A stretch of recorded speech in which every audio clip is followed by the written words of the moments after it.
the biggest Vesak Day celebration in the world.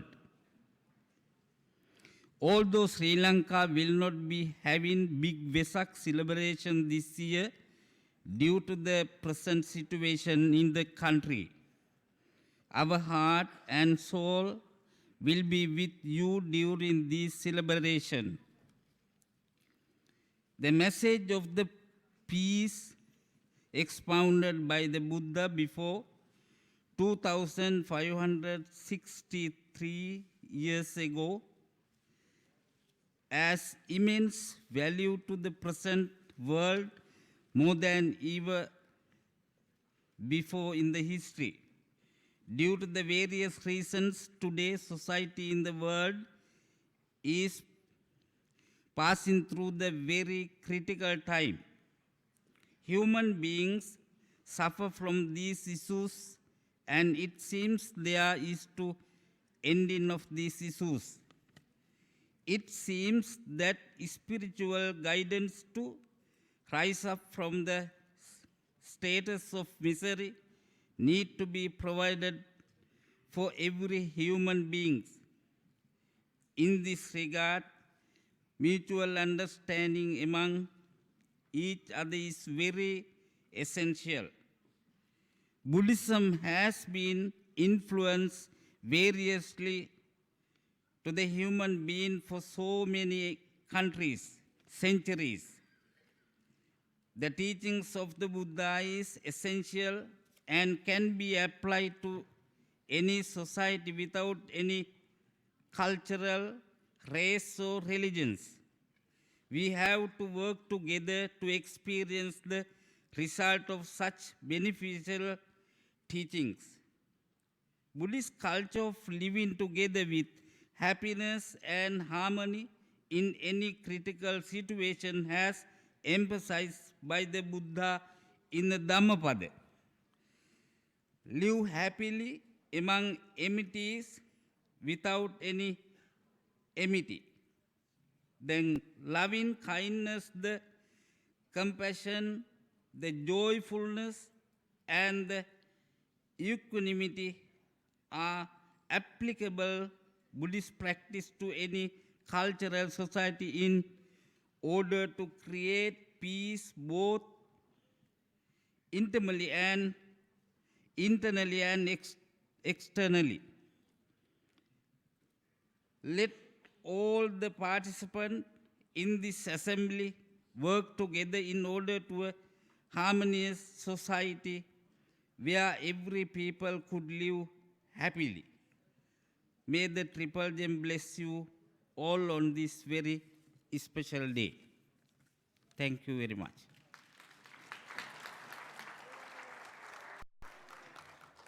So thank you very much to the message from the Sri Lankan. So may I next humbly invite the most venerable Pante Chao-Chu on the stage from United States of America. กราบนมัสการพระเดชพระคุณพันเตชาวชูจากสหรัฐอเมริกาค่ะ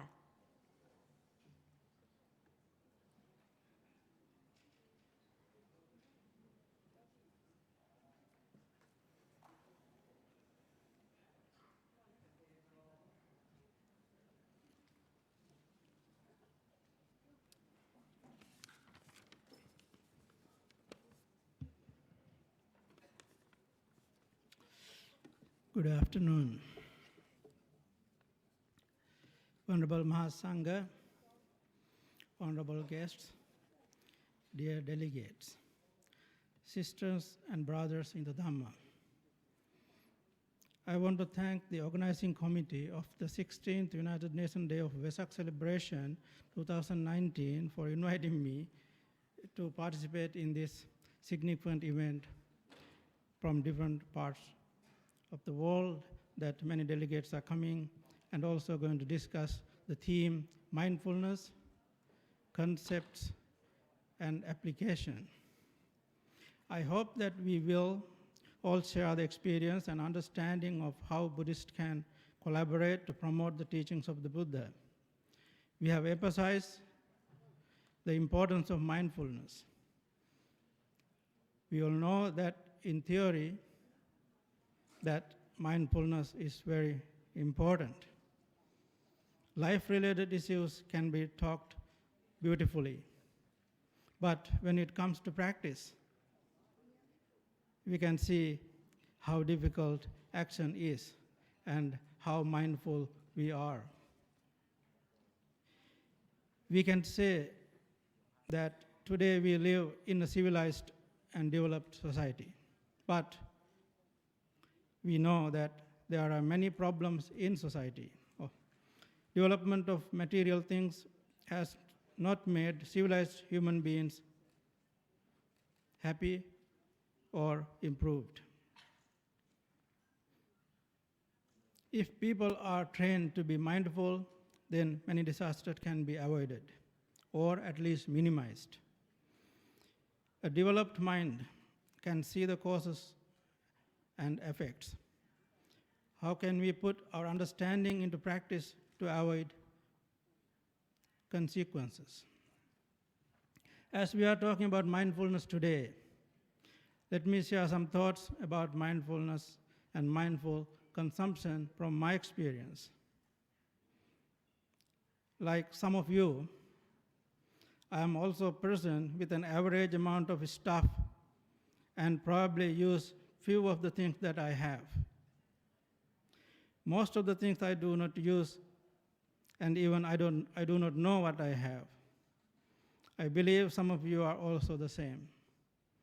You collect a lot of stuff and think they are useful.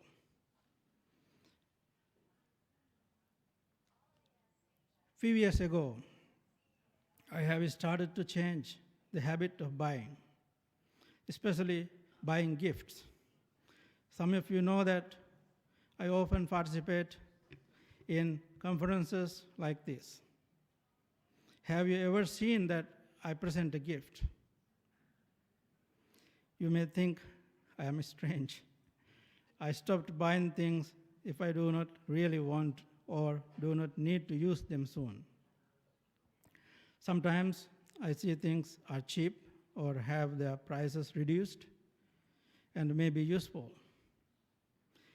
We make good reasons like this to buy stuff. Then how did I do that? Stopping. I thought once, twice, and many times to convince myself that do I really need it? Do I really need to do that? I tried to make up my mind by negotiating by myself to develop some understanding of the need of that stuff. Buying stuff is much easier today than ever before. People do not have to think a lot, or they don't have to make much effort to get many things. You just need access to the internet and a credit card. And then we can buy things without paying much attention to try to make oneself happy or make someone happy. But most of the time, we are not satisfied with what we have got. So there is friction between this buying habit, social media, convenience, ignorance, and consumption. Just think that when you go to a shopping mall, most probably you may do after today or this afternoon, without any idea what to buy, you will be motivated by busy buyers, advertising such as 30% off, buy two, get one free, and stuff like that. But if you know what you are really looking for and stay focused yourself, you may not get distracted and buy something else that you may not need. Here I am talking about mindfulness and mindful consumption. We have to understand how buying habits and mindful consumption impact the environment, life burdens, etc. When I say life burdens, you see, in many societies, we can see because of these cheap products that we consume here or in somewhere in those developed cities or countries, that in some poor areas, they have to suffer a lot. Those people have to suffer a lot, or they will abuse a lot of children and then poor people to make those cheap products. It's not easy to be mindful in this busy consumer age. Mindless consumption has become a disease. It pollutes the environment and creates social burdens. Think about the cheap stuff you consume every day. They are made in somewhere that pollutes the environment, use cheap labor, and create social imbalance. Mindless consumption creates long-term effects of environment, health of workers, and so on. It is our common responsibility to think before we act. Buddhist teaching can be used to reduce or eliminate the disease of mindless consumption. By developing mindfulness of buying and consumption, we can train ourselves to reduce suffering. Having less stuff and finding contentment, we can talk about sustainability. Otherwise, sustainability is just talk only. By saving time, money, and energy, we can live a mindful, healthy life. Rather than talking about how great mindfulness is, let us try to find ways and means together to act mindfully for benefit of all. I wish you good health, and thank you very much. Most Honorable Pante Chaoshu from the United States of America. Thank you very much as well. So next will be the message is to be delivered by Venerable Professor Dr. Jinwo Lee. He's come from South Korea. May I please invite, please? ค่ะขอกราบนมัสการพระเดชพระคุณศาสตราจารย์ดร.จินวอรีจากเกาหลีใต้ค่ะ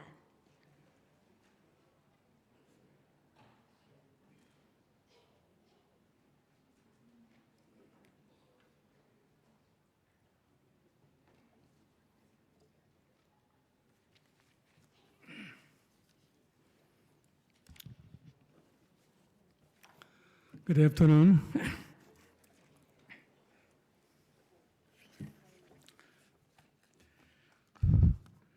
The most venerable members of Sangha and friends of Buddhist communities, all distinguished guests, all came from around the world participating in UNDP event here in Thailand. It is distinct privilege that I could share my thoughts regarding UNDP with you at this great conference. In celebrating the triple sacred days of the Buddha, Shakyamuni, firstly on behalf of Korean Buddhists and members of the World Fellowship of Buddhist Culture and Bodhidharma, as well as members of the United Religions Initiative around the world, I'd like to extend my sincere congratulations to you all for this wonderful and meaningful event here. Especially, I'd like to deliver a heartfelt goodwill to Thailanders for the recent coronations of a new king, wishing to have a modern Chakravartin Dharmic monarch. I feel here now that I am at the Pham Hesang, the platform or garden of flower ornament, depicting in Avatamsaka Sutra, Mahayana Buddhist scriptures. It means that various shapes, colors, and fragrance of flowers are collected at one place, referring to assembly of different traditions and cultures of Buddhism together to commemorate the life and teaching of the Buddha. I'd like to remind us that the Buddha appeared in this world to open and show the way of nirvana, by which all sentient beings could be attaining enlightenment and getting in nirvana as his way of life demonstrated in the history according to the Sattharma Pundarika Sutra, Mahayana text. It is a time now we should determine ourselves to follow the teaching and the way of the Buddha, not only good for ourselves, but also for people around the world in terms of peace and compassion. In these days, the world seems fractured. Every day we face new challenges around the world. The recent decades has shown a rise in various violence, hatred, and discrimination, and a rapidly warming planet that holds a profoundly different future for next generations than it did for the previous ones. It can be overwhelming to think about all of the critical issues that need to be addressed all over the world. It can be paralyzing our future.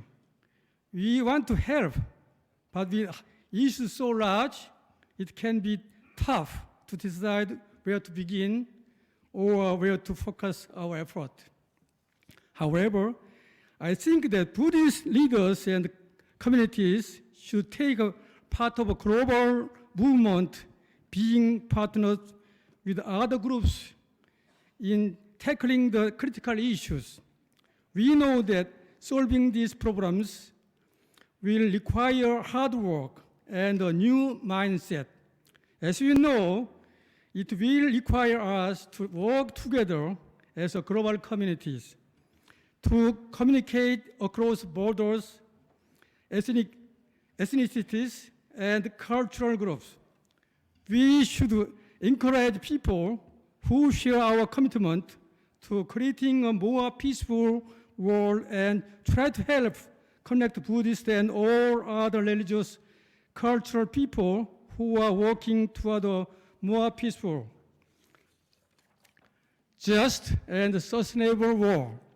We have to be the partner with all human beings that propels these ideas into action. Whatever experience we've had with the Buddhist learning and practice, we should continue fostering these life-changing experiences and world-changing ideas in the local and global context. I think we all agree that the world needs more of those efforts. However, the better world doesn't exist without change makers like us. It is our network of dedicated individuals and organizations that make the Buddhist mission possible. In order to keep our work going year-round than one-day celebrations, we need to develop our network of individuals and consciousness and practice. We should have active plans or programs that exist year-round rather than just over there. Participants of UNDP should be the leaders and advocates for the local and global movement for implementing Buddhist ideas in terms of peace, justice, and compassion for all living beings and environmental on earth. We have a forum about the mindfulness, which has become so popular. It seems now it become a personal lifestyle brand in many places. Then we should consider what after mindfulness. We have heard from all perspectives seeking greater awareness and inspiration in their relationship and principles, work and leisure activities, use of the planet's resources. We know that mindfulness was practiced and taught by the Buddha in 550 years before Common Era to address the problem of his understanding of the sources of suffering in the world, as well as of him. In today's highly technological global economy troubled by climate change, inequality, nationalism, and intolerance, we need an expanded concept to wisely manage a much more complex set of personal and external pressures. I would like to share on information that the Global Conference on Buddhism with the subject on What's after Mindfulness at University of California, Berkeley, June 29th to 30th this year. The conference brings together a diverse set of speakers from many fields and traditions, including Buddhist monastics and scholars, who will share their personal stories of how they have brought greater awareness, intentions, integrity, and patience into their own lives, which hopefully will offer some useful, wise lessons to others. I'm sure that there will be many opportunities to practice these ideas. It should be good for all that we could share the teachings of wisdom and compassion of the Buddha. Finally, I appreciate the generous support of the Thai Sangha and government to prepare this UNDB event here, and especially thanks to the Most Venerable Brahma Pandit, President of the ICB and IABU, and the Most Venerable Rajapariat Kavi, Rector of the MCU, for planning and managing this great conference again. Namo Shakyamuni Buddha. May the Buddha bless you all. May the Buddha Dharma prevail on us. Thanks for listening. Thank you very much indeed. So next, let me invite Dr. Taji Sang Moore in the name of the Bhutan country. ค่ะขอกราบเรียนเชิญนะคะ ดร.ทาชิซังโมจากประเทศภูฏานค่ะ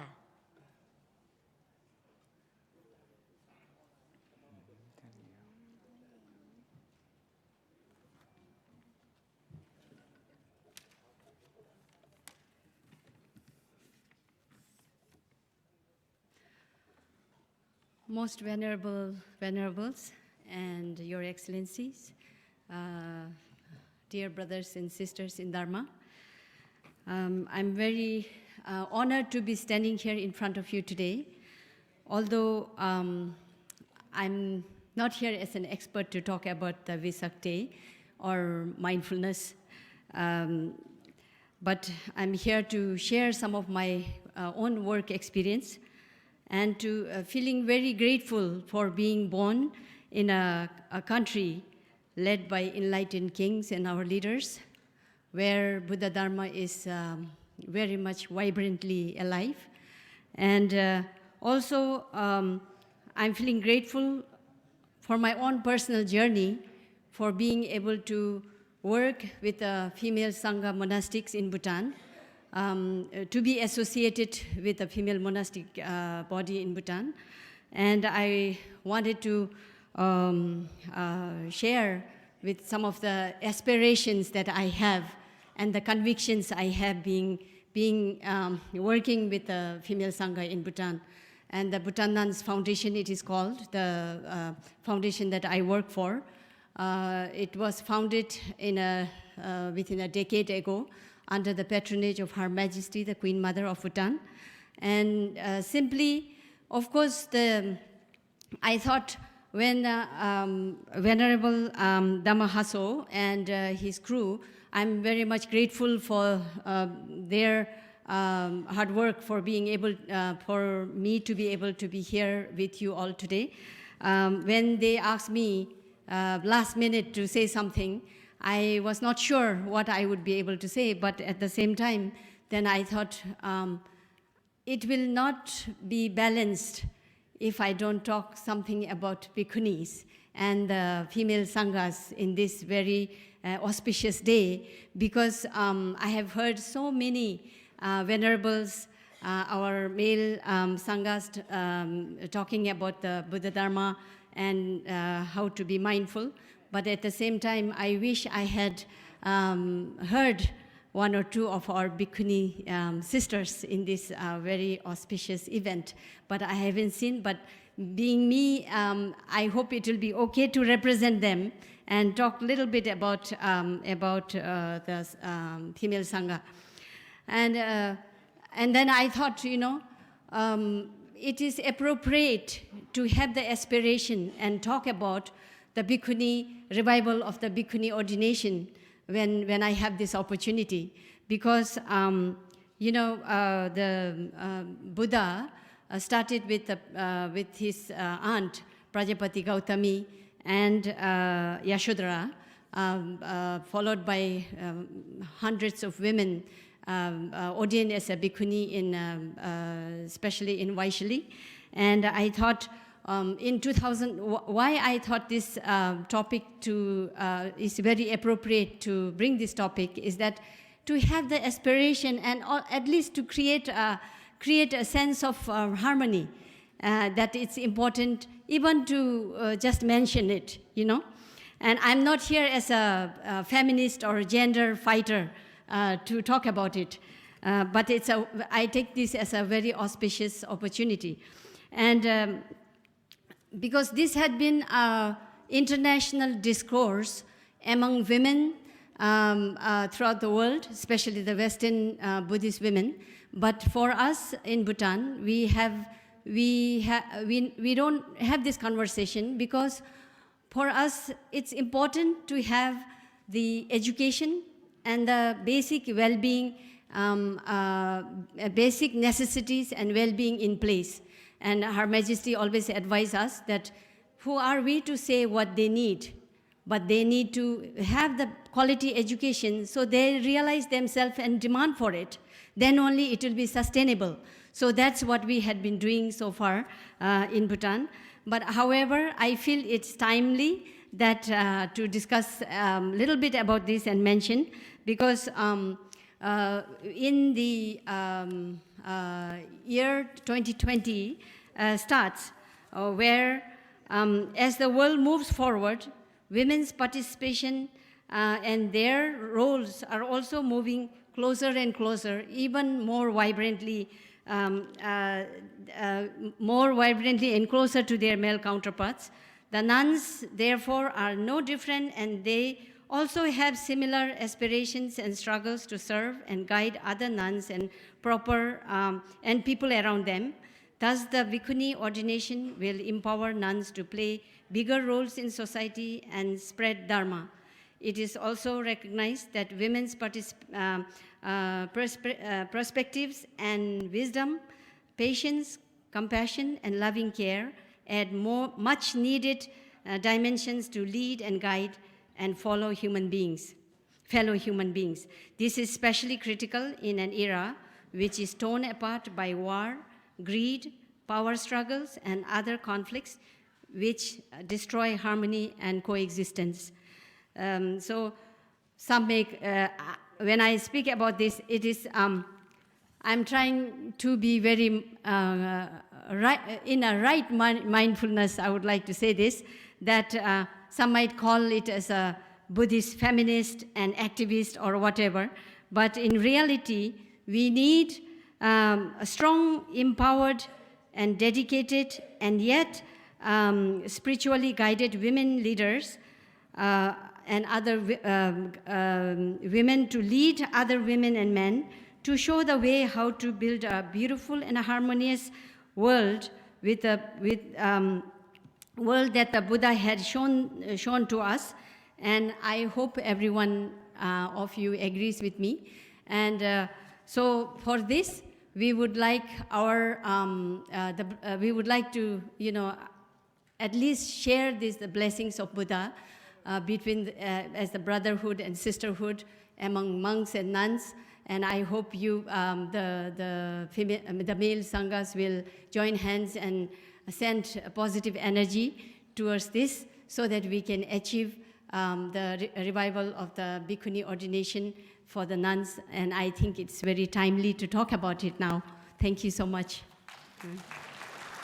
Thank you very much. A message given from Bhutan countries. And right now we have 5 more messages to go. And at this point, may I invite Venerable Bodhipala. He's come from India on the stage, please. ลำดับถัดไปนะคะขอกราบนมัสการพระเดชพระคุณพระโพธิปาละจากประเทศอินเดียค่ะ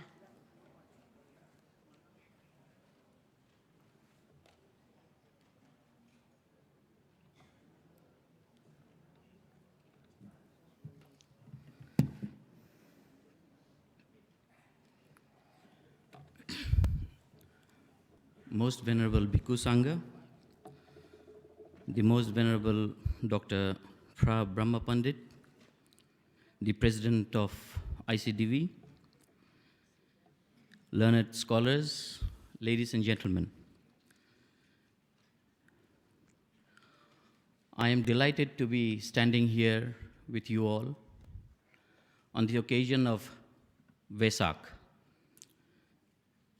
celebrating the 3 events connected with the life of the Buddha, his birth, enlightenment, and Mahaparinirvana. It also gives me immense joy to be sharing with you all, celebrating the Vesak Day as the Mahakaruna Day. The world today is in need of Mahakaruna. We have seen, we have felt the necessity when we find all over the world so much of impatience and intolerance, and especially amongst the youths, no matter of which religion or which country the youths are from. And today, when we celebrate the Vesak, we remember that this day was the day when the Buddha experienced the Brahma Vihara. His experience of Metta, Karuna, Mudita, and Upekha. And it is an appropriate time that we all get together and rededicate ourselves, especially on the occasion of Vesak, which is a message of peace, hope, goodwill, and unity.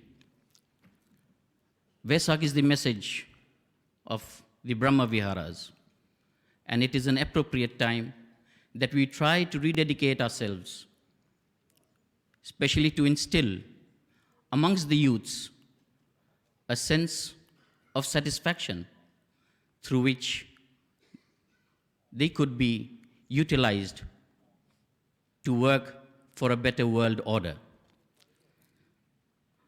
The youths are fiery, are challenging, and very energetic. And it is we who work for the society, who work for the promotion of a better mental stability, that we try to re-evaluate the energies of the youth and try to bring them back to the mainstream and work together with them. We have celebrated 16 Vesak days already. And I would like to request the organizers that the next UN Vesak could be dedicated to the youths. And let us bring them on board and let us try to hear from them what they would like from us. What is their intention and what is their objective and what is the choice? I think the world population today is more on the side of the youths. Each and every country has a very big, sizable population of the youths. And we should now, it is time now, that the youths should be brought to work with us together. And unless and until the youths are brought forward, the next leadership of the society will be left behind. Friends, this Vesak is an occasion for all of us to rededicate ourselves for peace, for unity, for love and compassion. As the Buddha always said, that we should love one another as a mother loves her only child. And Mahatma Gandhi, as we all know, has said, peace has no way, but peace is the only way. So the message of Vesak can only be a message of Mahakaruna and nothing else. Thank you very much. Thank you very much. That's a congratulatory message from India. And next, may I invite Mr. Gabor Kazai from Hungary. ลำดับถัดไปนะคะขอกราบเรียนเชิญนะคะมิสเตอร์กาบอลกราไซจากฮังการีค่ะ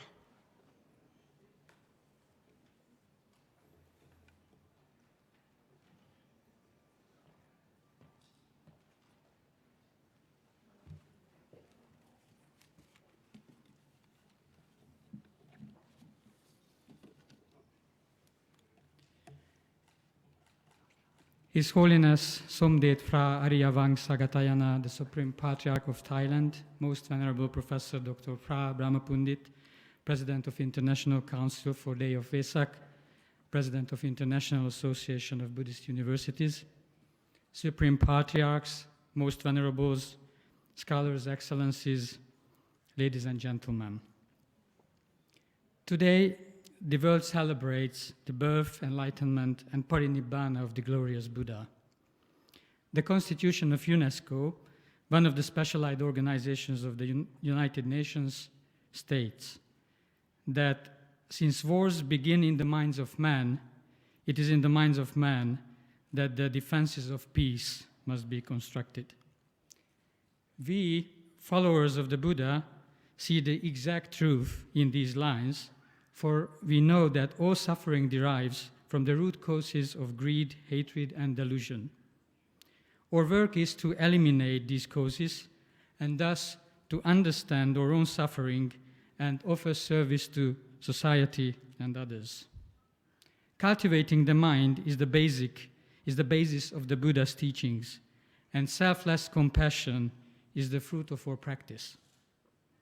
Nowadays, we can see that there is an increasing need that people recognize the destructive and devastating consequences of negative emotions, unrestrained thoughts, unconscious desires and motives, and how they can be eliminated. Compassion dictates us to strive even more intensively and more steadily to eliminate all the roots, spread the Dhamma, and consolidate the moral foundations. That is why we are supporting the importance of a more universal ethics, that people found their lives on fundamental inner values such as compassion. Peaceful coexistence with other sentient beings can be achieved if universal moral values are found in the various religious and secular aspirations, and if, regardless of what religion or worldview one may follow, humanity turns to nonviolence and mutual respect as its most important mainstay. For that, we need not only mindful, but virtuous, wise, and knowledgeable leadership as well. Only if sila, panya, and samadhi are practiced together can we go forward. Also, in a world where facts do not have much value anymore, besides mindfulness, we need some factfulness as well. Besides understanding, we also need analysis. Otherwise, we may be driven by whatever biases and prejudices we have.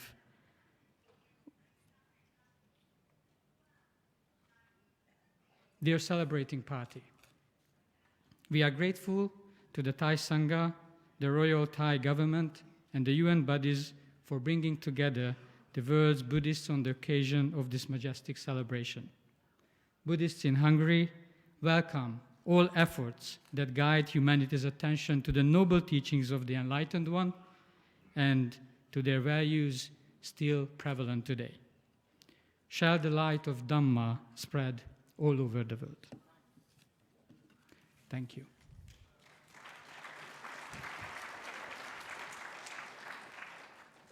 So thank you very much. That's a message from Hungary. So next, may I invite Mr. Gagan Malik from India. ค่ะ ลำดับถัดไปค่ะขอกราบเรียนเชิญนะคะมิสเตอร์การ์กันมาลิกจากประเทศอินเดียค่ะ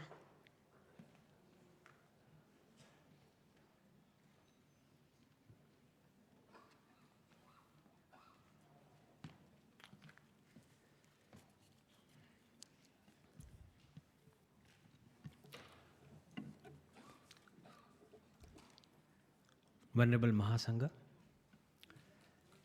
Your Excellencies, my dear friends, Dhamma brothers and sisters. First of all, I would like to congratulate everyone on this United Nations Day of Vesak 2019. I'm coming from Vietnam and it was arranged in a very, very grand way. I was really surprised to see that this kind of a ceremony can also be arranged. And I was very happy inside that it will definitely create awareness not only in this country but to the whole world. Well, today when we talk about United Nations, it says about peace. When we talk about Buddhism, it says peace. When we talk about Buddha, it says peace. And when we talk about venerables, we all Buddhists, we talk about peace. But unfortunately, peace is missing within. This is what we need to develop. How can we develop that? We are always talking about the Buddha's teachings, Dhamma, everything is there.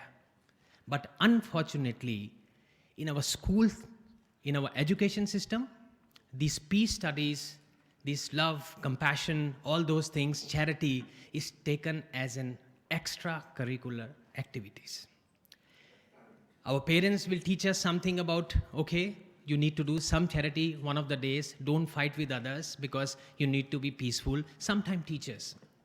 But why can't we have this peace in the education system as a compulsory subject, as equal as English, mathematics, chemistry, science, etc., etc.? We can think of a society where our child can grow up right from the beginning with peace within, because he will study academically that subject. And we can use Buddha's teaching specially in that kind of a subject, what we call peace. We can put love inside, we can put compassion inside, we can put charity inside. Between 5 years to 13 years, I believe every child learn the best. And when he will learn right from the beginning, definitely when he grow up, nobody has to tell them what is the definition of the peace. When the things happens like in New Zealand, when the things happen like in Sri Lanka, India, bomb blasts, killing, then we all talk about peace, that we need to train the youngsters. But we are forgetting, we need to build in peace right from the beginning, from the root level. That can be done only with the education system by making this peace subject as a compulsory subject, which I think, if you ask me, I will give the maximum importance to this subject rather than giving to English, mathematics, and all other subjects.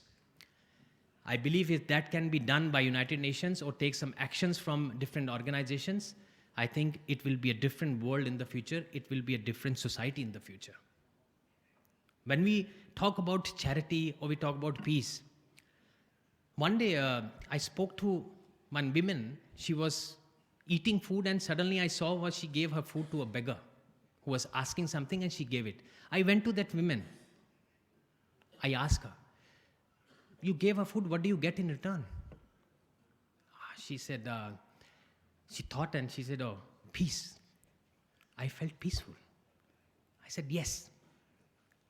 This is what you call inner peace, inner happiness. This is what we need to develop in our children right from the beginning so that they grow up with this kind of a compassion, this kind of a peaceful mentality. Then only we can change the whole system. Otherwise, if we try to train the youngsters, they can be trained. But it's very difficult when their minds are already set up for other things. very difficult. If they have hatred inside, they have jealousies inside, you can bring the change, but not fully. That's very, very important. I believe in this conference, maybe my message can reach United Nations and all the big organizations who are working for Buddhism or who are working for the betterment of the society. The second thing I would like to share, what I felt, there are many Buddhist organizations in different parts of the world, even in India. But in India, Buddha was born in India. India is a land of Buddha, but unfortunately Buddhism is so less. And many other countries like Myanmar, like Cambodia, and like Bangladesh, like there's so many Buddhist organizations, they are struggling. The reason is they don't have enough money to spread Buddhism. They don't have enough money to work what they want. So I think United Nations or the organizations who are very powerful in terms of money, they should set up some kind of activity for those people so that they can become self-sufficient. If any organization becomes self-sufficient, definitely they will work much more stronger. These are the two very, very important things that we need to work upon. As Venerable Bodhipala just said, that youngsters must come and say what they have in their mind. So this is what I have in my mind. I hope my message will definitely reach to peace, to build the peace within, especially a child, so that they can grow up like that. And very soon in June, around June 30, World Peace Awards are also happening in Sweden, in Stockholm, and I'm definitely going there, and I would like everybody to join that awards also. I think it will definitely create awareness, gives a great message. Secondly, and lastly, I would like to say that we have already proposed that next Vesak festival should be done in India, at the land of the Buddha, and we will give our best to create awareness and revive Buddhism back in India, which was done by Dr. B.R. Ambedkar in 1956. Well, I'm trying my best because as a Buddhist, it is my duty. Buddhist is incomplete Buddhist if we don't spread the Dhamma of the Buddha. So I'm doing my duty. This is what I want to say. And I'm really honored to be here and very happy. Thank you for giving me this great opportunity to all of you. Thank you very, very much. Namo Buddhaya, Namo Dhammaya, Namo Sangha. Thank you very much, Mr. Gagan Malik, for delivering a message from India. So next, can I respectfully invite Venerable Bhante Nikrota from Nepal to be on the stage. ลำดับถัดไปนะคะขอกราบนมัสการพระเดชพระคุณพานิโคทะจากเนปาลค่ะ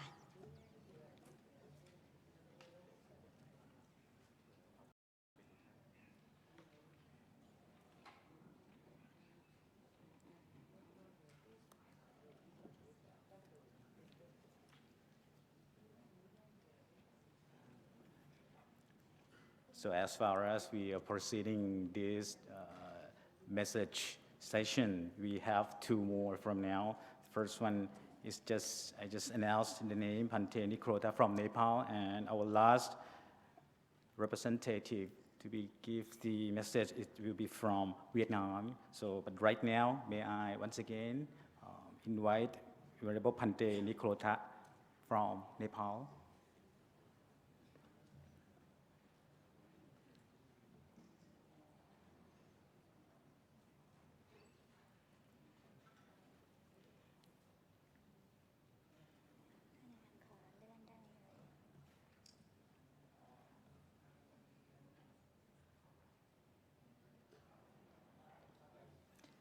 So we may proceed to our last representative. Will goes to the most venerable Tit Quang Ba from Vietnam. So can you please go up on the stage?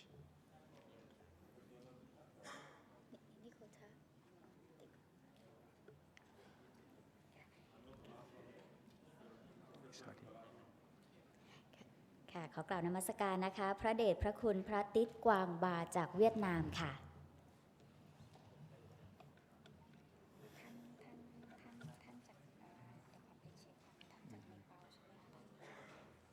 ไม่มาเลยไม่ใช่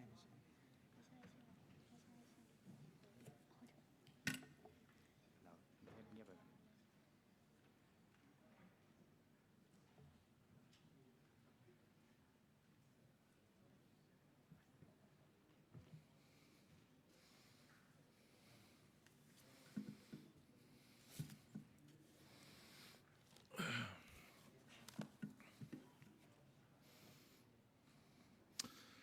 Namo Buddhaya, Namo Dhammaya, and Namo Sanghaya. First, I'd like to pay respect to the new Sangharaja of Thailand, Venerable Dhamma Bandit, and all the ICDV committee members and all the organizing hardworking people for this event to be happen. Thank you very much for that. Also, Mahasangha, may I pay respect to you all, and also all the lay delegates and brothers and sisters in Dhamma everywhere. I'm not reading any message in written form, but I'm just expressing from my mind several ideas that I just thought from the last 2 days, listening all other experts. Also, I don't want to mention about mindfulness because that had been done professionally by other people. Here I have a few proposals. Yes, I agree that we need to consider bringing this ICDV or Vesak celebration to other country where the Buddhist community is in struggle, particularly Nepal, India, Bangladesh, or even one day we like to see the Myanmar Sangha to sponsor for this Vesak, because Vietnam had done 3 and Sri Lanka had done 1, but other countries need to also follow up. I think that's the best. And the idea of bringing younger delegates to express their idea, what they look for from this organization is also very good to be supported. But there are more to go. Venerable sirs, when I contact and talking to Sangha in many countries, I don't mean that every country, but in many countries, they all inform that the last few decades seen less and less younger lay members to register for monastic life. We had less and less Sangha in training and in ordination. That will be an alarming problem for us when the population of the world increasing, when hopefully, we guess, the lay people increasing, but the Sangha number is just decreasing. And also particularly the Sangha who have a proper training. Yes, thank you very much for Royal Thai government in the past 100 years or so had funding for at least 2 universities and put in enough resources to train thousands and thousands of monks in this country. And I think that same only happened in 1 or 2 other countries, not many. I'm not sure about the Cambodian government had put money into Sangha University in Cambodia, in Phnom Penh, or you have to struggle yourself to gather the resources to train your monk. But yes, we do have Sri Lankan government, Myanmar government to put resources into those university level institutions to train monks in their proper Dharma study. And then that we should hope that among thousands of those Sangha who have learned sufficient Dharma knowledge, and then will be going to do the Dharma work in the later of their life, and then bringing the happiness to the world. But there are so many other countries. There are no such educational institution where they got sufficient funding or sufficient resources to do the training. And just we have lucky, for example, only in Myanmar where we have Venerable Nyanisara creating Sitagu Academy, and he himself can gather sufficient resource to provide education for about 1,000 monks only in his two campuses. But how about other 390,000 Sangha in Myanmar? Yes, we do have 1 or 2 government university only. There's a lot of monks in Myanmar, and particularly none, no formal education for them all. It's not about lay people, you know. Even Sangha, a lot of Sangha in many countries don't receive proper training, proper education at all. Yes, we do have Dharma information everywhere, thousands of websites, you know, Tripitaka in digital form everywhere. You can pick out any word, any definition in any language by one touch, a few touch in your phone. But the website, the television, the digital world doesn't make people become enlightened person. It has to be go to personal experience. You have to go to your master, kneeling in front of him and listening his teaching, and then you become an enlightened person rather than you just rely on the digital world to become a Buddhist or become an enlightened person. I don't think people will agree with that at all. Even we are very admiring, very interested in the digital world, and we are spend so much energy and resources to make a digitization of all our Tipitaka and so on. That's very good for education, of course, but it doesn't make anyone to become more liberating from suffering at all. Even some, maybe even getting addicted into that digitization and become more suffering. What I really keen to see this ICDV, if you could discuss among yourself, because this organization already 16 years old. It seems that it's very stabilized, quite strong, and it seems that it will last very long, I hope. By talking about organizing this event with less cost, how about we suggest the invited guests to share half of the airfare, and then we can invite more, but with less money. How about we can move this event into other city or country where the organization will cost a lot less than this? I'm not sure how much it costs, of course. But if we imagine all the food, all the hotel, all the bus hire, all the services provided to thousands of delegates and guests like this, it will, I think, the money should come from somewhere. It couldn't come from nowhere. I don't think that it comes from Thai government anymore. It should come from some generous donor from somewhere. And then why don't we use that limited resource to move to other places where we can make renew of this event in certain places where we can have more faces and more detail of the organization. Yes, Indian guy tried to put himself up to organize that for next year. I'm not sure whether you agree or not. But I'm really keen to see more, whatever subject, whether you prefer the really highly academic style or real-life experience style of subjects, but how about we bring more female speakers, more younger or junior speakers, and more experienced speaker in terms of real-life experience of practicing rather than only just from academy or university circle to come. That's another suggestion. Yes, we really keen to see ICDV have to, I think this is one of my main concerns, and I like to propose to the Most Venerable Brahma Pandit, if you could using this organization to form a longer benefiting body. How about we organize the scholarship fund?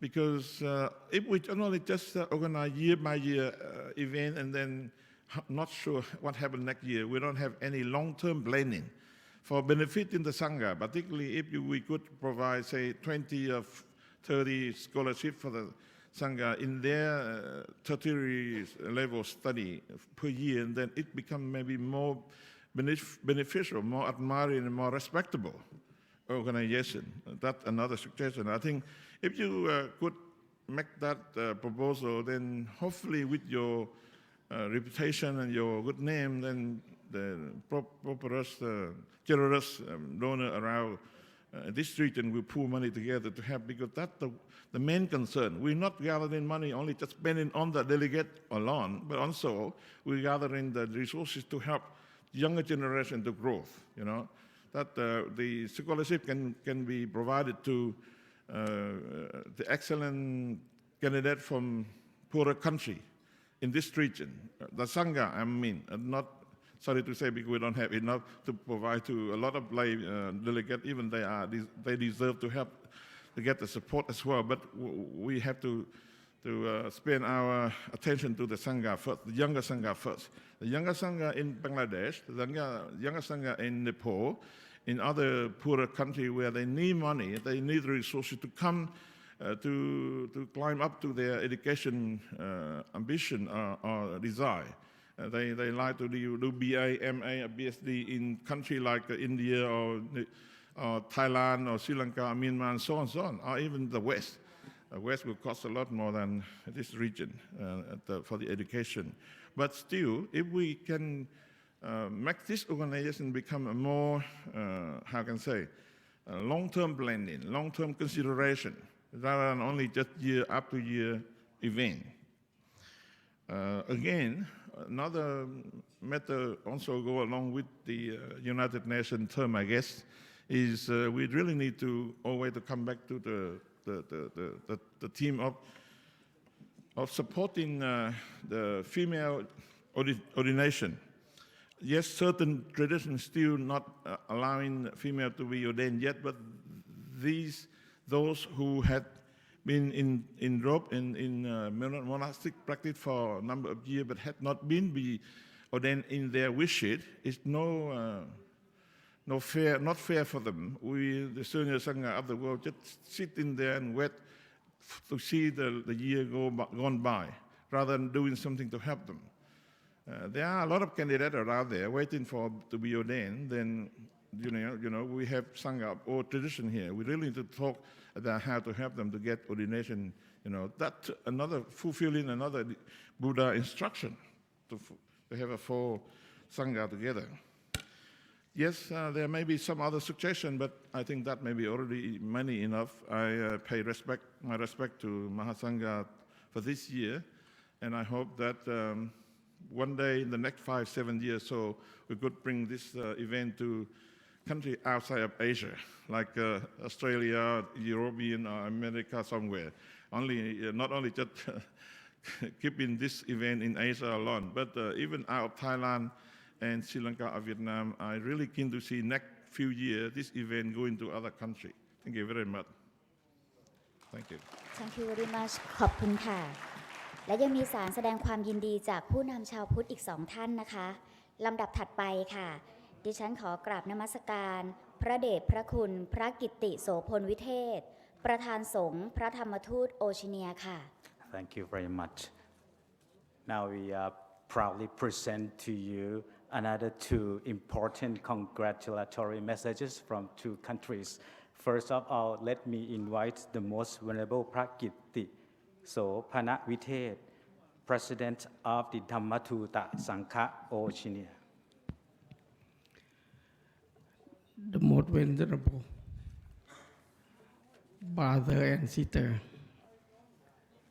all my friends, today really happy because we are, and I am seeing my friend, someone can still alive because of someone, they miss them because they gone. Then we have to think of them, pray for them, get them to stay at the good place with us. We go into there. Today we come here like anniversary of the year. We have to come here when in the Vesak vacation. we wait. All of my friends come to see and come to talk. They get warm, get happy. In the Vesak day, and very important in the Buddhism, we have to get in our view. We have to think of, have to do, why to do, what to do. We have to go on to do practice. First one, more forgiveness for everyone. Someone talk to us wrong word, we forgive them. Forgiveness. First one. The second one, we increase more loving kindness. In front, at left side, right side, left side, behind, up and down. All loving kindness every day. In the vacation Vesak day. And then we have the open mind for everyone. Like someone like to talk, we let them, have to listen to them. Everyone talk, we listen to them more and more. No close, have to open mind to them. But the last one, we have to knowledge each other. Because we are come from around the world. We have same aim, but different culture and different tradition, a little bit, but same aim.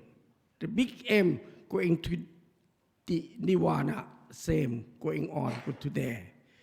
But different culture and different tradition, a little bit.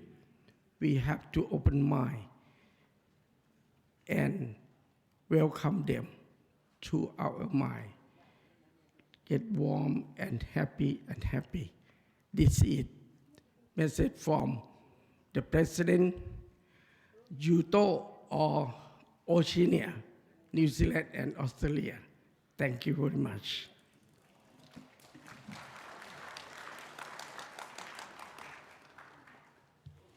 ขอกราบนมัสการขอบคุณค่ะลำดับถัดไปนะคะขอกราบนมัสการพระวิเทศบุญญาภรณ์เลขานุการสหภาพพระธรรมทูตยุโรปประธานจัดงานสันติภาพโลกที่สวีเดนค่ะ So next, may I respectfully invite the most venerable Pravithet Punyaporn, Secretary to the Europe Monk Dhammatutta Union, Chairman of Organizational Committee of World Peace Forum in Sweden.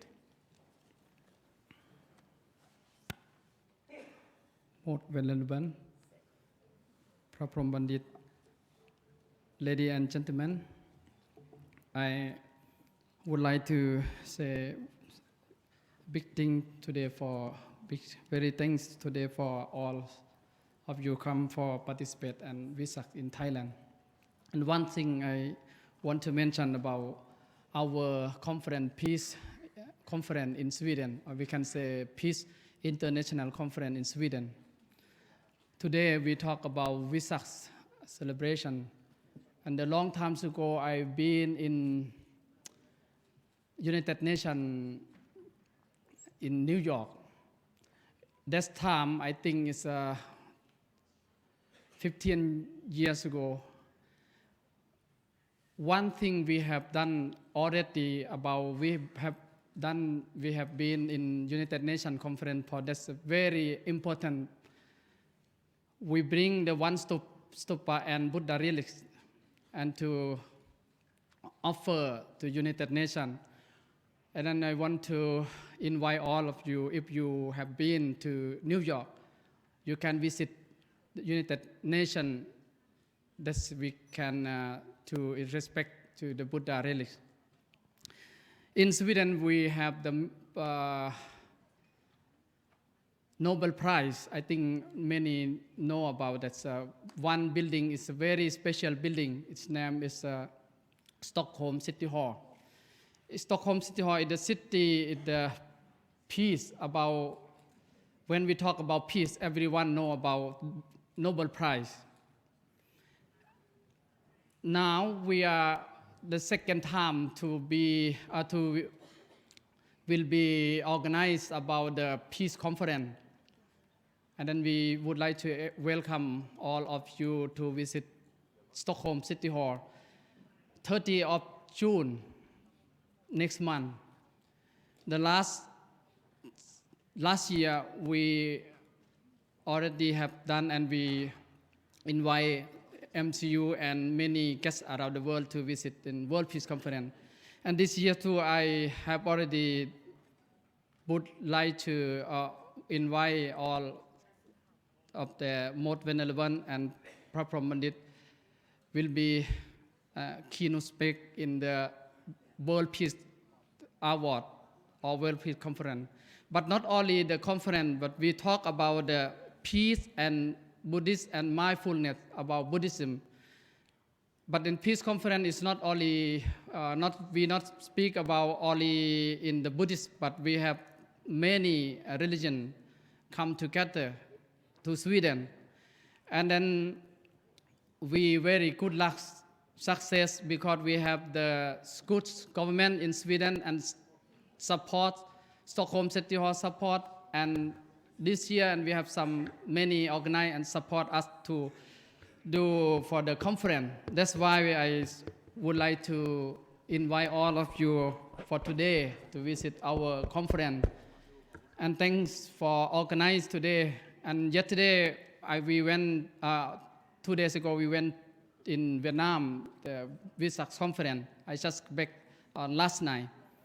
And today surprise for, and the organizer invite me to share some word. Normally we speak Swedish. I can speak Swedish better more than English, but today I try to speak in English to inform all of you about our peace conference.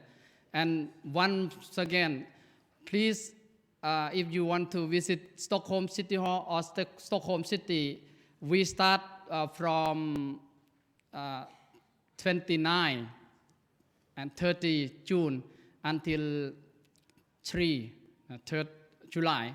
But the one day is important is World Peace Conference, International World Peace Conference, 30th of June, afternoon.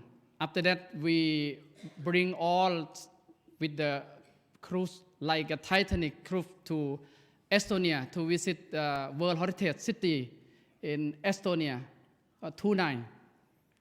That's why I think it's that today we talk about peace. That's why I want to inform of peace in Europe. In the future, we think we would like to organize some Vesak celebration in Europe. But in the future, I think, because in Europe, I think everyone know, it's a very expensive country. Of course, in Sweden or Norway or Scandinavia country, but it's nice to be there. I would like to invite all of the delegates, all more than one or lay people can visit the country in Scandinavia. The next week we have the Thai Union Buddhist Sangha conference in Hanover, Germany. We start 25, 26, but that's only this year, only Thai Sangha in Europe. And now we have the 100 Thai temple in Europe. All delegates of friends, any religion, you can come for visit Europe country and visit Thai temple. Thank you for today. I hope you have a good time, a very happiness and success to you. Before we leave, I want to say thank you in Swedish for few words. And tack så mycket. Alla tack. Vi tror också fin många svenskar också kommer idag. Också vi tack med från norska också. Eskil, can you take a big hand to Eskil? from Norway because we speak same language. He organized and worked hard with the MCU long time and with the organize. Thank you so much for today. Thank you very much ขอบคุณค่ะลำดับถัดไปนะคะขอกราบนมัสการพระธรรมโมลีที่ปรึกษาเจ้าคณะจังหวัดสุรินทร์ประเทศไทยค่ะ So thank you very much once again for our message from Sweden. And next, I proudly present as a message from Thailand. May I respectfully invite Most Venerable Thamma Moli, Counselor to Surin Province, Ecclesiastical Provincial Governor.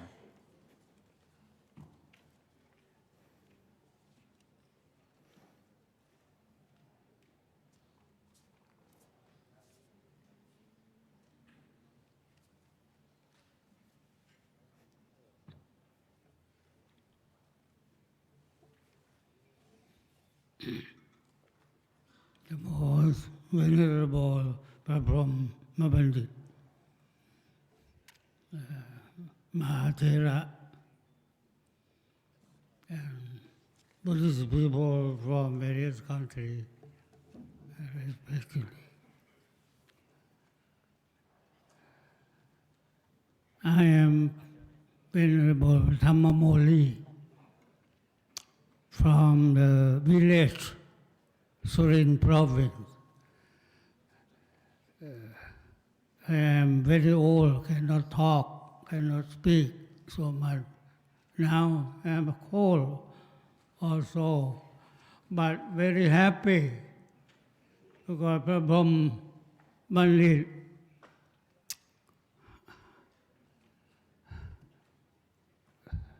would like to invite me to talk something in the great meeting on the Buddhist conference on Vesak Day celebration.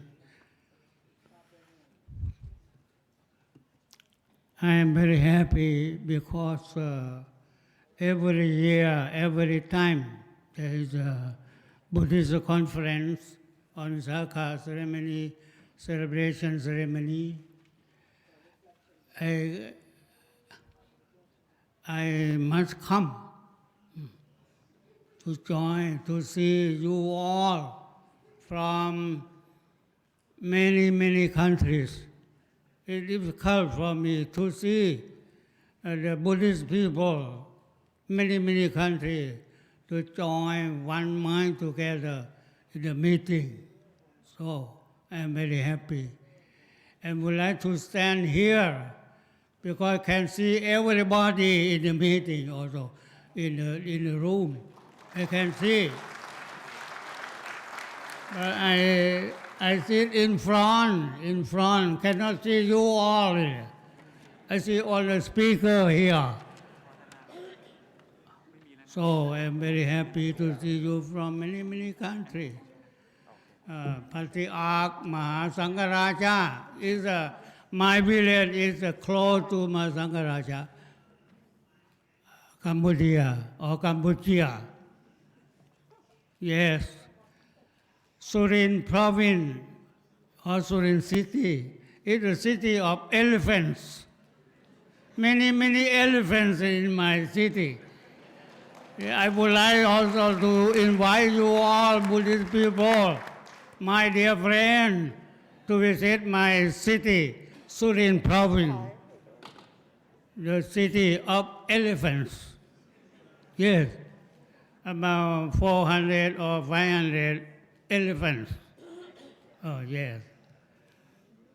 But, and the people, 1,500,000 people, all mostly Buddhist people, about 99% Buddhist people.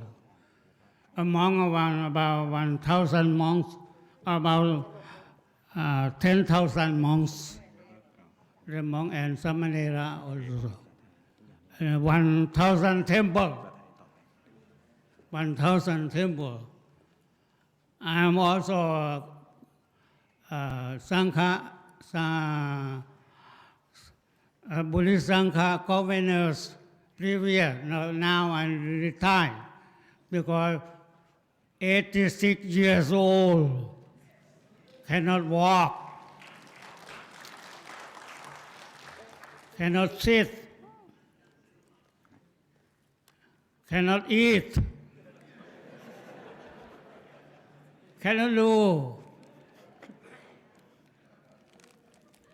Yeah, not so strong. So I am very happy. I cannot say anything. I cannot say anything. I became Buddhist monk in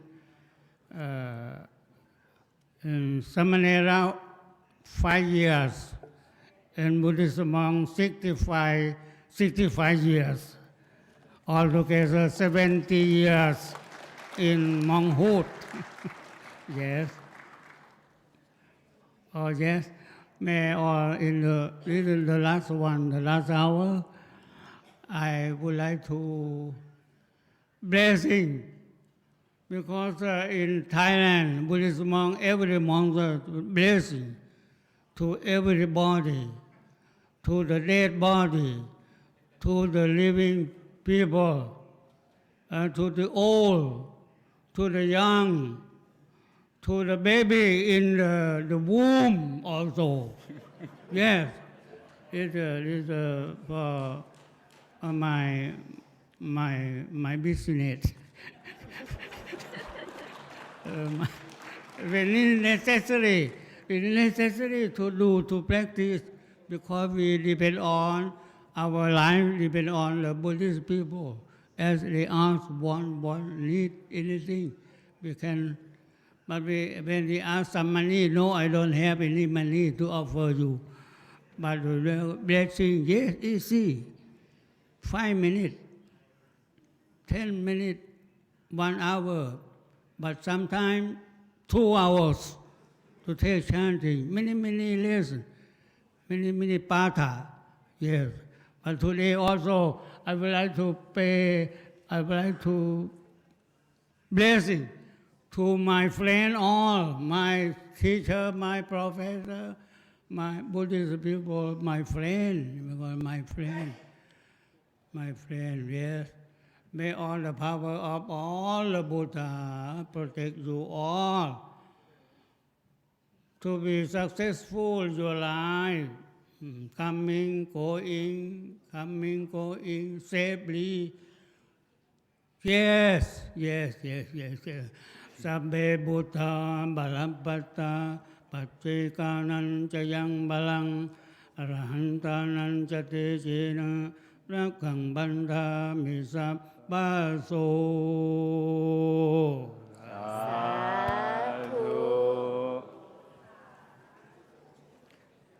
Thank you very much.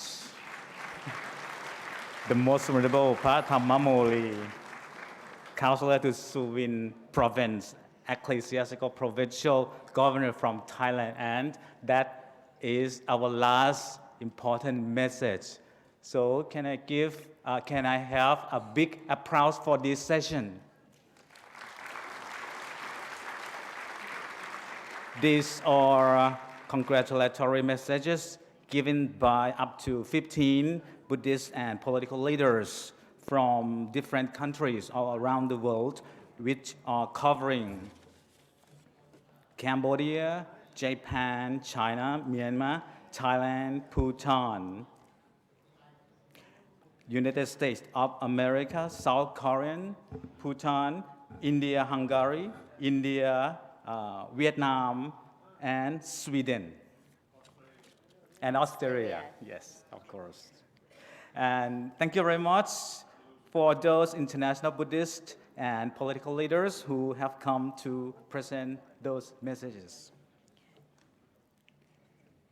และในลำดับต่อไปนะคะขอกราบนมัสการพระเดชพระคุณศาสตราจารย์ดร.พระพรหมบัณฑิตประธานสภาสากลวันวิสาขบูชาโลกและประธานกรรมการดำเนินการจัดประชุมชาวพุทธนานาชาติเมตตากล่าวสารทิ้งท้ายเพื่อเป็นการปิดงานพิธีเฉลิมฉลองการประชุมวันวิสาขบูชาโลกครั้งที่ 16 ค่ะ Now, can I respectfully fully invite the most venerable Professor Dr. Brahma Bandit, President of the International Council for Day of Vesak ICTV, President of the International Association of Buddhist University or IABU, to give a closing speech.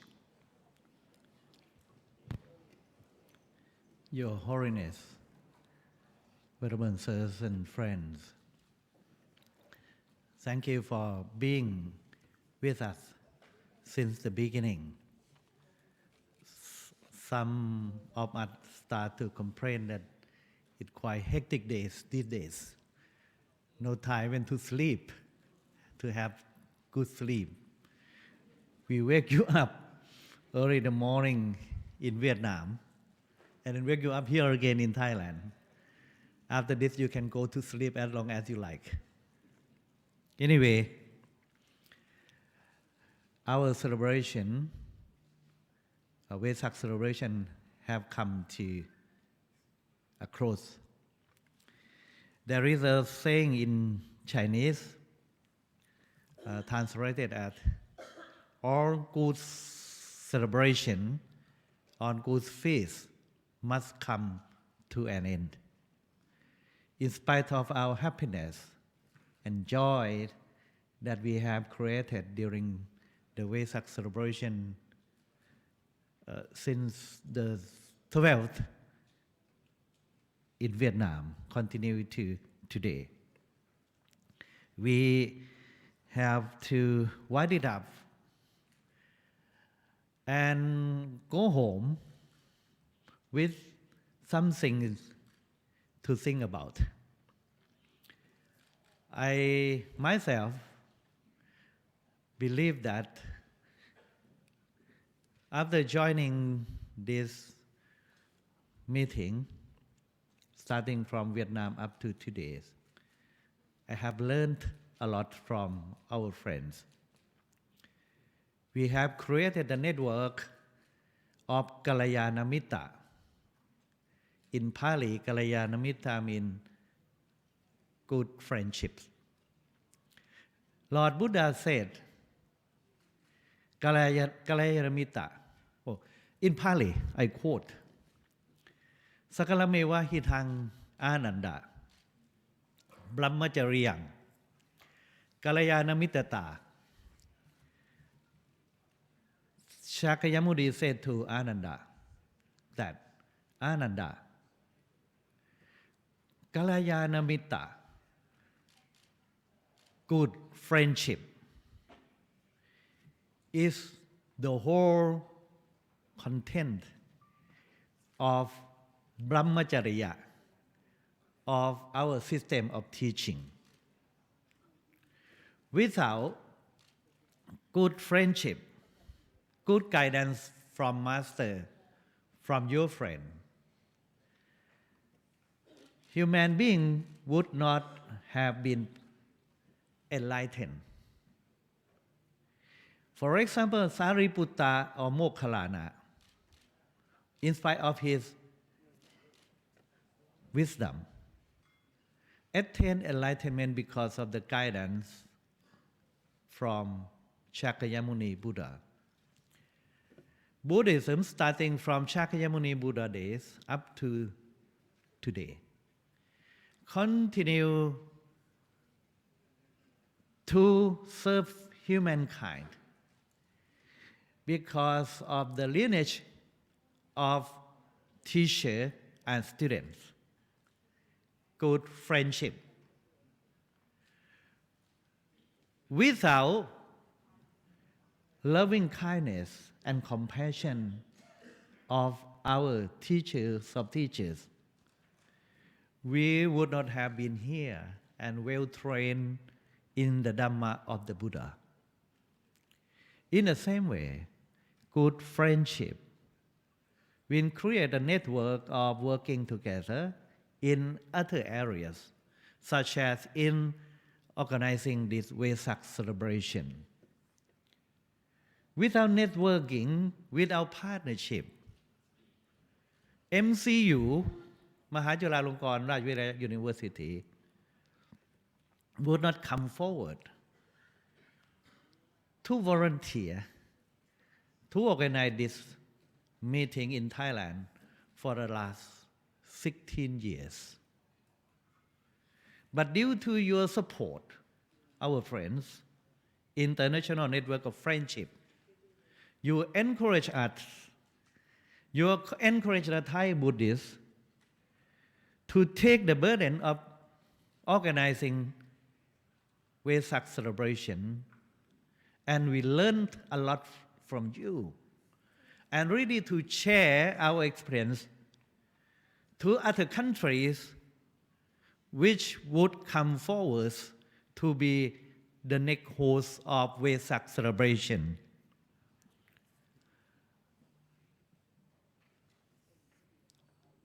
For this Vesak meeting, starting from Vietnam up to Thailand, we have two main themes. One is in Vietnam, Buddhist contribution to global leadership and shared responsibilities for sustainable societies. That is related to the SDGs, Sustainable Development Goals. And the outcome of the conference there have been incorporated in Hanam Declaration, already announced in Vietnam. When we come here, my colleague want to ponder upon to consider on other main theme. That's why sometimes in the morning you heard about another main theme, mindfulness, concepts and application. It is not a different topic. What the Thai intellectuals, the Thai monks want to talk about this because right now in my country, the process of reforming education for young generation is going on. Buddhism is a compulsory subject for pupils, students, starting from first grade up to grade 12. We have curriculum for them. The students, even the kids in school. But somehow we need to reform the manner of teaching Buddhism. Just theoretical studies is not enough. So we want our children to follow the Buddha teaching in daily life to practice. Where to start? So the Ministry of Education in Thailand started a commission to find the proper way of training and teaching children in school. They spent 1 year to bring out the method of teaching students, not for academic achievement, but to be transformative education, to educate for a better behavior of young generation with the Buddha teaching. And the commission proposed that mindfulness would be the turning point. They want to introduce mindfulness-based education into the system of education in Thailand, starting this year. And that's why they call upon you to international conference yesterday, invite the scholar from international community, Hungary, etc., to help us to frame this strategy. That's why I have to volunteer to be one of them. Not because of just conference, just because we want to contribute to Thai society. And on behalf of the Thai Sangha, I would like to express my appreciation and gratitude to the scholars and to you all for contribution. Thank you for that. And I want to inform you about the significance of yesterday's meeting. It means a lot to us, to the future of the children, the young generation, to the future of Buddhism. Who will preserve Buddhism in this land if our young generation turn away from Buddhism? Who will preserve Buddhism in your country if the young generation are not trained in the Buddha teaching? Care for the young generation, and I heard our friend here echo their concern for the youth. Please heed that suggestion. Another thing that I would like to bring out to you before I wind up this meeting is that you are informed that immediately after this meeting adjourned, we invite you to join the Thai Buddhists at Puttamonthon in the candlelit procession led by His Holiness Supreme Patriarch of Thailand. This morning he came to brace us and he'll be waiting to meet us all there at Puttamonthon to lead the candlelit procession ceremony. Not only to bless at Puttamonthon, which is that is 15 years ago, the Buddhist leaders rather signed a joint communique of Bangkok Declaration to the effect that Puttamonthon will be is the center of world Buddhism. That we have signed in the joint communique. So if we go there, you will see yourself, the center of world Buddhism. We will be there not only to honor Shakyamuni Buddha on this Vesak day, his birth, enlightenment, and passing into parinirvana, but also to join the Thai people to bless our new king, Mahawachiralongkorn. Our new king has come into the throne in the coronation ceremony on the 4th of May. Just in first week of this month, our new king.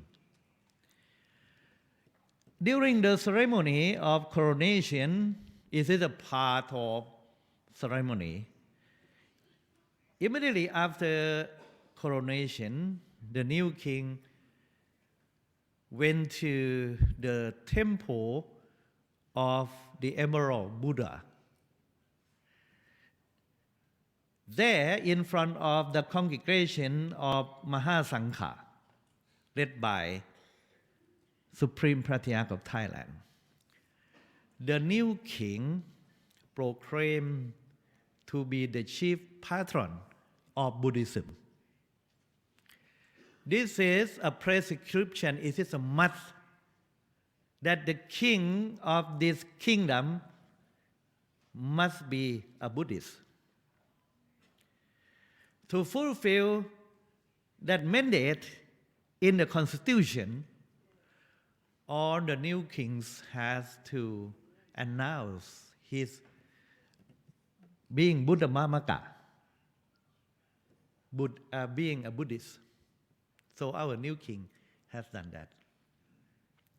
Before that commitment, immediately after coronation, the new king has announced what we call proclamation, the first proclamation, first announcement after being king.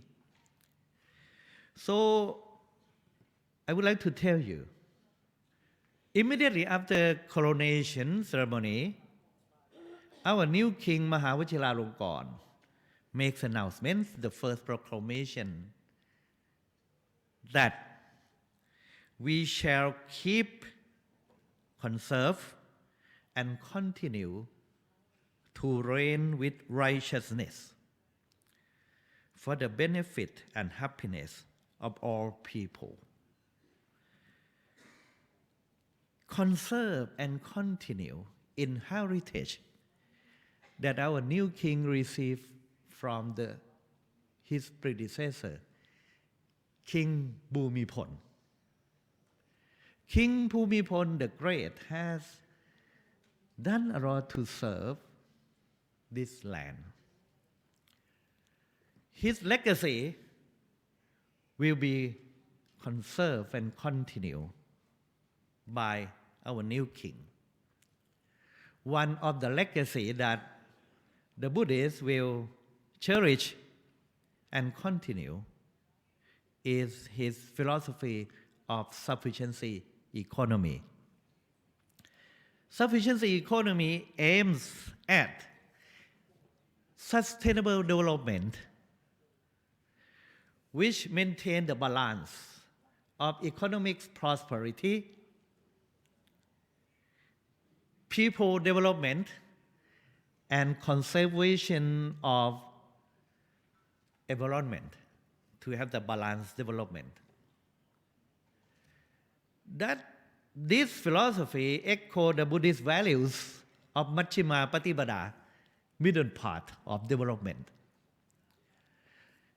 aim at not only material pleasure but also mental happiness, balance between your mental happiness and economic prosperity.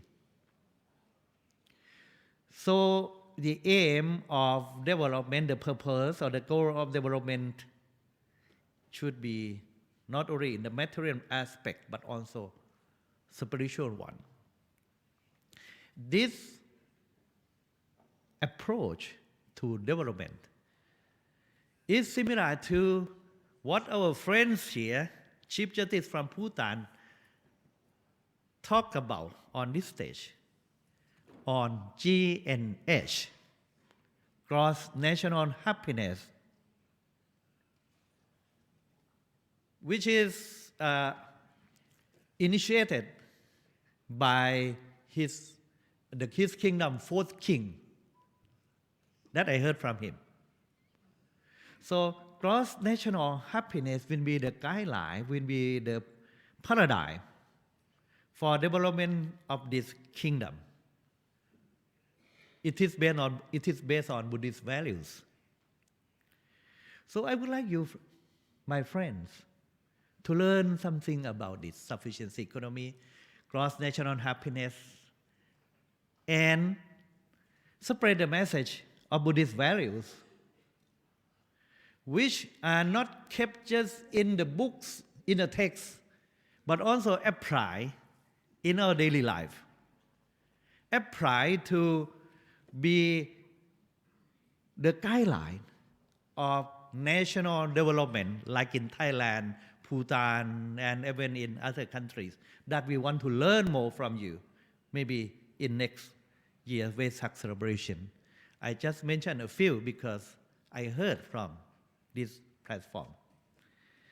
So with these words, I would like to tell you that we are not going back home empty-handed. We have learned many things from our friends to share our expectations and dreams, and please keep in touch. One, we have created network. We have made new friends. To keep in touch with new friends, you can have a bilateral meeting back home. For example, MCU, our university, had get benefits from this conference. After this Vesak celebration, we have invited some scholars to meet with our students. We have a MOU. We have signed MOU with other university, Buddhism-based organizations. We encourage you to do the same thing, to have exchange program or even exchange of research. I tell you that as president of International Council for the Day of Vesak, we have brought out one achievement, that is the publication of common Buddhist text guidance and insight from the Buddha. In English, we spent 7 years to accomplish it. Right now, we have brought out translation in Thai. And I was informed by Professor Lermentat from Vietnam that already in Vietnam, translation of CBT, Common Buddhist Text, into Vietnamese already finished and published for distribution 5,000 volumes. You can ask for the translation in Vietnamese from Professor Lermentat. He brought just 2 volumes, 2 copies for me, and to Supreme Pratyat. Anyway, if you want more for your library, he's here. And I received the draft copy of translation in Chinese from Buddhist Association of China and others. It means that already now it has already approached us that common Buddhist text will be translated, will be translated into at least 9 languages within 1 year. What I'm looking forward for finishing is UCBT, Union Catalogs of Buddhist Texts. The online connection, online presentation of Tripitaka in Chinese, Pali, Sanskrit, Tibetan, Mongolian will be connected. You can search the word Dhamma in all 5 or 6 languages and ask them to translate for you. That would be easier for our research. So this project is going on, but under the auspice of ICDV and IABU, International Buddhist Association of Universities. So I hope that we will be able to complete this, finish this project of UCBT soon. But some phases are missing in IABU. I hope that next year we will come and work together for that purpose. So with this observation, I would like to thank our friends, those who make this meeting possible, especially the Thai Sangha. With the blessing from the Supreme Patriarch of Thailand, the Supreme Sangha Council of Thailand, of which I am a member. So with that support from the Sangha, this meeting, Vesak celebration is possible. Also our Thai government that give financial support and full support on way for Vesak celebration.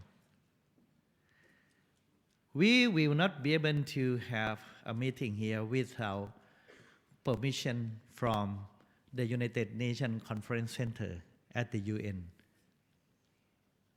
ESCAP.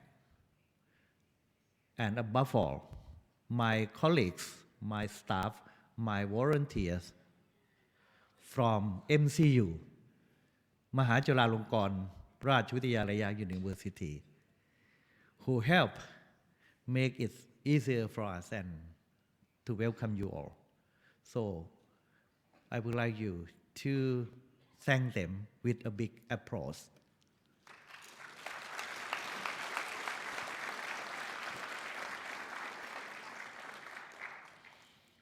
And from the bottom of my heart, this meeting, this Vesak celebration would not have been a great success starting from Vietnam up to this concluding part without your participation. So I thank you all Thank you very much. Have a happy journey back home. See you next year.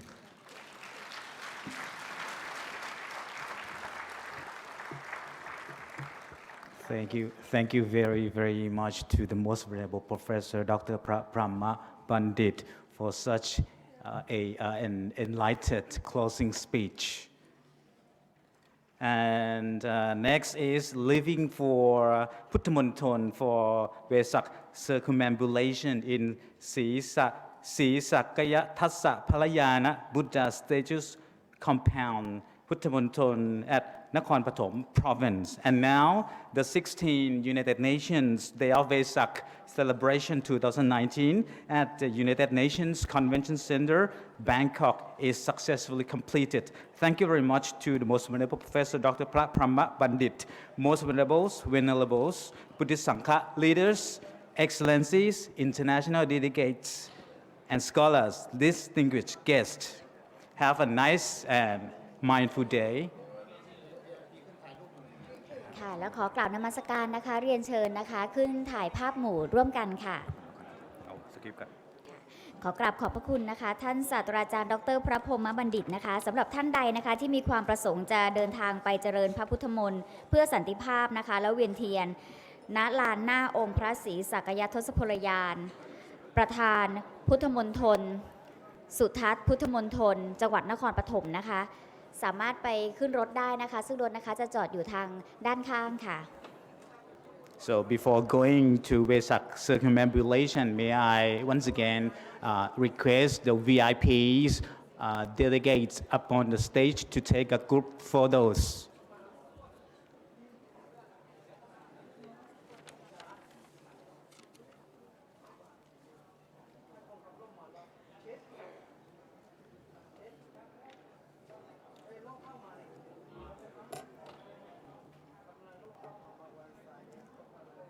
And for those who would like to travel to the Puttamonton, we have been prepared for cars and buses for accommodate you right to the Puttamonton. Is now ready and waiting at the ground floor.